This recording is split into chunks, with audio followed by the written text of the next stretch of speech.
and welcome back to my YouTube channel. My name is Julia.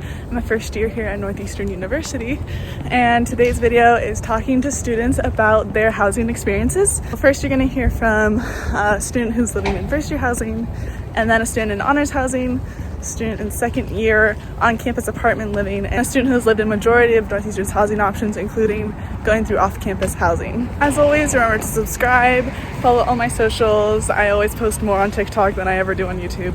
And let's get into it. You look so pretty. Oh, thank you. Isn't it just flowing? I'm here with Ivana. Do you want to introduce yourself, like grade, major, everything? Of course, yeah. Hello, my name is Ivana Arena. I am a first year studying business administration with a concentration in marketing analytics. I am from Monterrey, Mexico, and yeah, I'm so happy to be here. Aww, Ivana and Zoe and we all met at dance the first week. So yes, that's how we all know each other. Alright, so first question is kind of like, what's your housing right now, and how did you find your roommates, or did you go random, all of that stuff? Oh, okay, yeah, okay, it's such a funny story. Okay, so right now I'm in a triple economy triple, yeah, something like that. And I live in Smith. I live on the first floor, and so my two roommates, it's a long story though, because okay, so one of my roommates is also from Mexico and from Monterrey, that is like the same city I am from, and we didn't knew each other, but we have a common friend that is also coming, like, that is also studying here in Boston. So she was like, hey guys, like, you should like met, and like you both are going to Northeastern, maybe you want to like room together. And we were like, okay, like yeah, why not? So we did like a Zoom chat, like, and we just like get to know each other like really quickly. Like we were like, oh, you're from Monterrey? Yeah, me too. And like, which high school were you? And like all that stuff. We have a lot of common friends. So like after that we were like, okay, should we room together? And we were like, yeah. And then so we requested each other like in the portal. So we requested each other, and we were like supposed to be like in a double, but then we got into an economy triple, and we got like a random one. But this random one is also one of my closest friends right now, and her name's Sofia. So she is from Madrid and also from Brazil. So like we like speak Spanish all the time, like together, and like it was so fun. Last semester was so fun having Sofia. Can you talk a little about like how NUN like changed your housing this semester? Oh yes.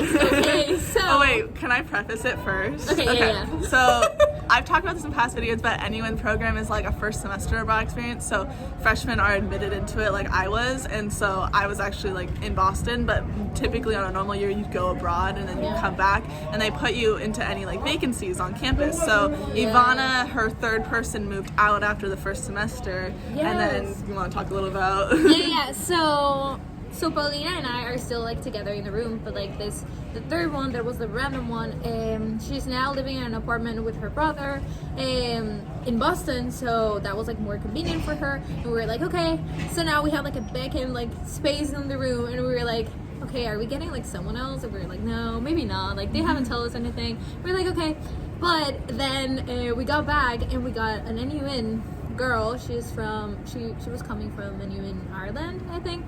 She's so nice, and we have been like being friends together, and like we go out together, so like it's really nice. But like it was such a different experience like coming like with a random person, but I think like my experience is like a good experience with like random roommates. Good. But yeah. And then lastly, can you talk a little bit about like living learning communities and like introduce them to people, because then Zoe's gonna talk about it later too. Oh my god, yes, of course. So my living learning community is international business. So international business was like the first floor in Smith, and I remember that it was like the first week in college, and they were like, oh, like international business living learning community, come to the basement, and like we're gonna have like a little social for you to know each other, and I was like, okay. I went there and I met my friends, like my close friends, like my group of friends. I met them that day, like in the basement of Smith, and they were like just two random girls, and I was like, hi, and they were like, hi, like my name is like It's like Charlene and Quill. So like I met them there, and like after that, like we were like, oh, we should like have dinner together, and we were like, yeah, of course. And then after that, like I see them like every day. So basically, yeah, like my living learning community has had like a lot of not social events, but like gatherings, and like sometimes we have like game nights or stuff happening like in the basement, and like that's the way that you can know each other like in the floor. So yeah, it's been good. Yeah, a good experience. It's good to live with people that like have common interests, and then things like that happen, and then you can make find your friends. Yeah, that is so good. What are you doing for housing next year? What am I doing for housing next year? Okay, so I am rooming with two of my best friends, and we're planning to go on West Village, but hopefully That's like everyone right now. Yeah, everyone. It's because everyone wants to get into West Village. We are 3, so we're again a triple, and hopefully we can get there, or if not, like maybe Liveview or like any other good one. I'm just thinking about West Village or like any other one. Yeah. At this point, I just want to leave with my friends. I just want to leave with my friends and have a kitchen, and that's it. Yeah. Like it doesn't matter. Especially kitchen. Yes. Get excited about that. Alrighty. Well, thank you for talking with me today. Woo. Thank you. I'm here with Zoe. Do you want to introduce yourself to the people? Yeah, sure. Hi, I'm Zoe. I'm Julie's friend. What else? Where are you from? What's your major? I'm from New Jersey. I'm a behavioral neuroscience major. And you're first year? Oh yeah, I'm a first year. And you're an honors? Yes. Great. So, if you could talk a little bit about how you got your housing, how you got your roommates, everything like that. Yeah. Okay. So I'm an honors student. I am super lucky to be an honors student because I get to live in East Village, which is one of the nicer dorm buildings on campus. I think it's the newest dorm building on campus. Don't take that as fact because I might be wrong, but. Yeah, so I found my roommate on the Northeastern 2025 Instagram, and so I DM'd her, and then we picked each other, and it's working out really, really well. And I got my housing just because I was in honors, so like pretty much all the honors students, well, we had to pick our LLC, and where the LLC was located is where you live, essentially. So like some honors students live in another building called International Village, and that's because like there are like too many of us this year, so they couldn't house us all in E-beam. But my LLC is located in East Village, and that's where me and my roommate live. And yeah. How do you think, like, so you're in community service LLC? Yes. How do you think, like, being in community service LLC or being in honors housing, like, differs from what you hear about experiences in, like, traditional first year housing?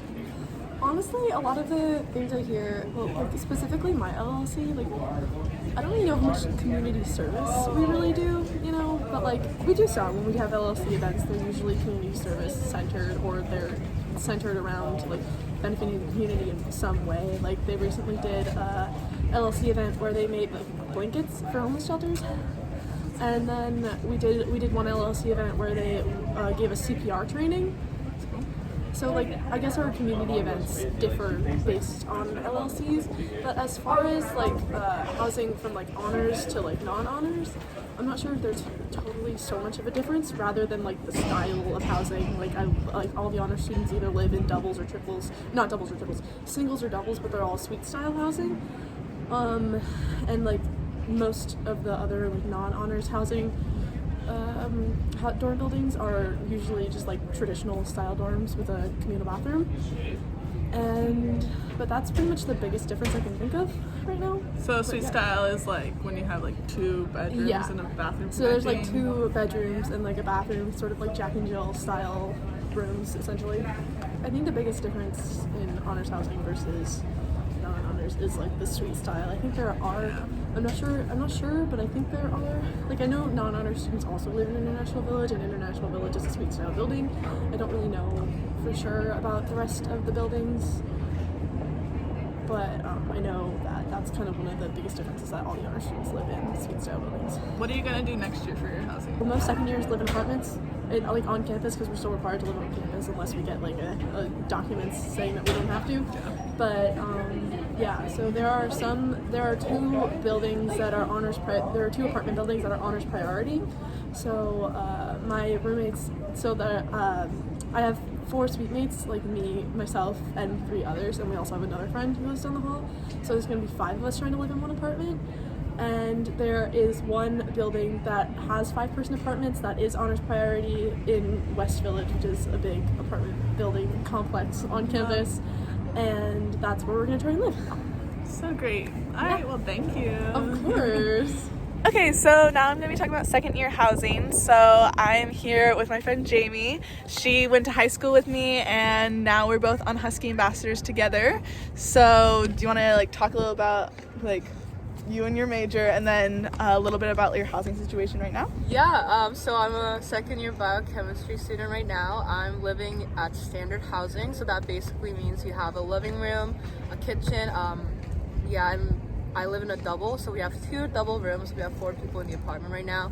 I live on Columbus Avenue, that's across from ISEC. I really like it.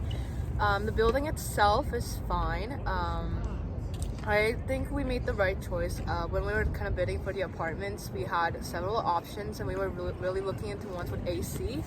And because our number was kind of mid 3000s, a lot of the AC units were gone. So the building I'm living in right now was one of the few ones left. And we got unlucky because we ended up on the first floor. But like I said, mid 3000s, and when you're looking for AC, you don't really have a lot of options. But yeah, Columbus Avenue is great. I like my apartment. I love my roommates. Yeah, I like my living situation. Nice. Can you talk a little bit more what you mean by the mid 3000s number and how the bidding system goes? Of course. So when you apply for Northeastern housing, you get a number between 1,000 to 9,000. So from 3,000 to 9,000 is freshmen and sophomores, and from 1,000 to 3,000 is upperclassmen housing. So I guess with 3,000 was kind of good, considering that we were rising sophomores. Yeah. So according to your number, you kind of get a time when you can pick your place and put your housing application in. So that's about it. Cool. And then can you talk a little bit about what you're going to be doing next year, and a little bit about applying to be an RA? Yes, so I'm kind of in between places right now. I applied to be an RA, and I'm supposed to be hearing back today. So RA applications usually go out the semester before. So I applied to be a fall RA, and I applied January, did the whole interview process. So when you're an RA, you get free housing and free dining. So that's why a lot of people do it. But I like meeting people and talking to people, so I thought it would suit me. So if I get RA, I will be randomly chosen. They will give me my housing options. Of that, I don't think I'll be able to room with the people I want to room with. My roommates who are rising 3rd years, if this is relevant, is looking for off-campus housing right now, but they're also considering on-campus housing. So yeah, even if you're upperclassmen, on-campus housing is definitely an option. All right, that's all my questions. Thank you. No problem. Introduce yourself. Sure. Hi guys, I'm Brianna. I'm a 4th year criminal justice and political science major at Northeastern. I'm from Madison, Wisconsin. What was your transition from your first year housing to second year housing, and then beyond? How did you decide when you were going to move off campus and such? Yeah, so obviously I was required to live on campus for my first and second years. So I lived in Whitehall my freshman year, very traditional freshman housing. For my sophomore year, I lived in West Village with 5 other girls, and then the year after that, I wasn't quite ready to move completely off campus. So I lived in Lightview for a year, which is an on-campus apartment building for Northeastern students, but you sign a lease through a different company. So that was where I lived for a year. It was nice to be on campus, but not live right on campus with proctors and things. We didn't have resident assistants or proctors, which was kind of nice. After I was living in Lightview, at that point it just wasn't really feasible for me to keep living there. I didn't really like it that much, so I decided to move completely off campus. So I now live in the Symphony area, which is still super close to campus, so I really like it. But it's nice to not have a proctor, resident assistants. It's a much quieter building than Lightview because there's only 4 apartments in the building, which is really nice. And we started looking for apartments in March, which was kind of late in the process. A lot of places were actually gone by the time we were looking. Right, especially for a 4-person apartment. They had a lot of like double apartments that were available, but we had 4 people, so like a lot of those were filled by March, which kind of like sucked. Especially like the area that we were looking, because we had a very like narrow area of like where we wanted to live. Yeah, that's like kind of the timeline. Great, that's perfect. Okay, and then can you talk a little bit about how like people work with like housing from going on and off co-op, and like how like subletting works, or what you did when you went on? I guess have you done both your co-ops here? Yeah, I've done both my co-ops in Boston, so I haven't had to sublet my apartment yet, but I know a lot of people who have like had to sublet their apartment if they leave like for a semester for co-op or studying abroad. From what I heard, it's like pretty easy because there's always people like looking for rooms, so it's not like super difficult. I would just say like a stressor is like if there's like a sublet fee, then like you might have to pay that. And if you don't want to pay the fee, then some people kind of just like do it under the table, but then you have to like worry about like if it's like found out. So like that's kind of something to take into consideration. But there's always people in Boston like looking for apartments or like looking for a room, so it's not that big of a deal. And also a lot of these places that you sublet will like come furnished because people are just like away for the semester and like aren't going to move out all of their stuff, which is kind of nice. I might be going like abroad like next semester, so I'd have to figure out that process, which is like kind of stressful, but I know like it'll all work out. Anything else you would add about like living off campus or upperclassmen housing? Or? I would say like utilize the off-campus housing like website and Instagram. They have like tons of great resources. They have like apartment fairs. You can look for apartments right through their website. So they're like vetted like by Northeastern, because they're like posted by like Northeastern students, which is like helpful. I think that website is really great. They also have like an Instagram where they post like different events that you can attend, like learning how to like read a lease, like learning how to negotiate with like realtors and brokers. Like that's really helpful. So I was like reading all of the stuff on their website because it was like what to watch out for like in a lease, or like, you know, stuff like that. So that was really helpful. And they also have like this service where you can send them a lease and they will like review it within like 24 hours and get back to you to like tell you if it's like sketchy or if there are any like addendums you should like worry about, which is really helpful because, you know, leases can be super confusing, especially in Boston when there's like tons of different like addendums and stuff like that. So I definitely recommend like utilizing that service, and then also just like talking with your friends and seeing what they've done, or talking with upperclassmen and seeing what they've done. We got really lucky, my roommates and I, we found a broker that didn't charge a broker's fee, which is awesome because most of the times brokers will charge like full month's worth of rent just to help you like find a place. So definitely shop around. Don't be afraid to talk to like a bunch of different realtors and brokers to see who can get you the best deal. And also really like negotiate your lease, like the price. Like if they post it at $3,000, like negotiate that down like a couple $100s. That's like at the high end that they'll post it, so they like expect you to negotiate it. So then also talk to your broker and make sure that like they'll negotiate for you. So I learned things too. That's really great. Okay, well, thank you so much. Yeah, I really absolutely. appreciate it. So that is going to be it for this video. Please remember to subscribe, check out my other videos, comment below, or on my TikTok if you have any questions. I'm going to stick to my posting schedule and keep posting videos every Monday, but in the meantime, you can check out all my socials, and I will see you in the next one. Bye!